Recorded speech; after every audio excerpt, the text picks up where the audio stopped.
വിശുദ്ധ യോഹന്നാന്റെ സുവിശേഷം 4-ാം അധ്യായത്തിലെ പ്രധാന കഥാപാത്രങ്ങളായ യേശുക്രിസ്തുവിനെയും ശമരിയക്കാരത്തെ സ്ത്രീയെയും ആസ്പദമാക്കി കുമാരനാശാൻ രചിച്ച ചണ്ടാല ഭിക്ഷുകി എന്ന കവിത പ്രചാരം നേടിയിട്ടുണ്ട്.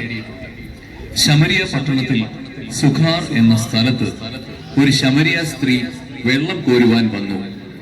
വഴി നടന്ന് ക്ഷീണിച്ച യേശു ക്ഷീണം അകറ്റുവാനായി ആ സ്ത്രീയോട് ദാഹജലം ചോദിച്ചു. താൻ അധകൃതയായ സ്ത്രീയാണെന്നും തന്റെ കയ്യിൽ നിന്നും വെള്ളം കുടിക്കുന്നത് തെറ്റല്ലേ എന്നും ആ സ്ത്രീ യേശുവിനോട് ചോദിക്കുന്നു.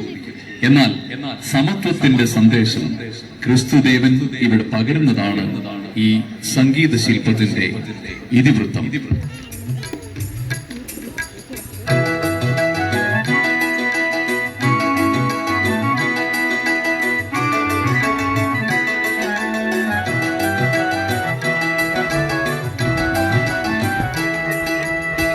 നട്ടുച്ച നേരത്ത് കിണറിന്റെ തീരത്ത് വെള്ളത്തിനായി ഞാൻ കാത്തിരിപ്പു. നാരി ഒരു പാത്രം ദാഹജലം നീ എനിക്കു നൽകൂ.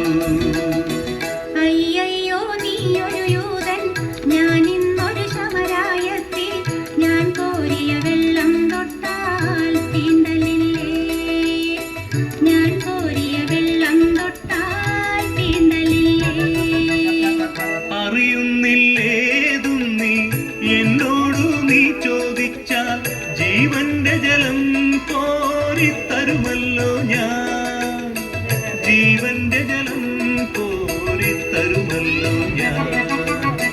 കയറില്ല പാലയുമില്ല, നീ എങ്ങനെ വെള്ളം കോരും, ജീവന്റെ ജലം പിന്നെ എങ്ങനെ കിട്ടും, ജീവന്റെ ജലം പിന്നെ എങ്ങനെ കിട്ടും. ഞാൻ നൽകും നിത്യജലം നീ വിശ്വാസമിയെന്നു കുടിച്ചാൽ നാരി നിനക്കൊരു നാളും ദാഹിക്കില്ല, നാരി നിനക്കൊരു നാളും ദാഹിക്കില്ല. ആ ദിവ്യജലം നാഥ നൽകേണമെനിക്കൊരു പാത്രം, വീണ്ടും ഞാൻ വെള്ളം കോരാൻ പോരണ്ടല്ലോ, വീണ്ടും ഞാൻ വെള്ളം കോരാൻ പോരണ്ടല്ലോ. മഹിളെ നീ വീട്ടിൽ പോയി നിൻ കണവനെയും കൊണ്ടുവരൂ നീ, അപ്പോൾ ഞാൻ കോരി വിളമ്പാം ജീവന്റെ ജലം, അപ്പോൾ ഞാൻ കോരി വിളമ്പാം ജീവന്റെ ജലം. ഗുരുവേ നീ കോപിക്കരുതേ, വീട്ടിൽ ഞാൻ എന്തിനു പോകാം, ഇല്ലില്ല സത്യമെനിക്കു ഭർത്താവില്ല, ഇല്ലില്ല സത്യമെനിക്കു ഭർത്താവില്ല. നീ ചൊന്നതു സത്യം തന്നെ, കണവന്മാരഞ്ചുണ്ടായി, ഇപ്പോഴുള്ളവനോ നിന്റെ ഭർത്താവല്ല, ഇപ്പോഴുള്ളവനോ നിന്റെ ഭർത്താവല്ല. നിൻഹിതമെൻ ജീവചരിത്രം നീ എങ്ങനെ സർവമറിഞ്ഞ്, ദൈവകരം തെളിവായി നിന്നിൽ കാണുന്നു ഞാൻ, ദൈവകരം തെളിവായി നിന്നിൽ കാണുന്നു ഞാൻ.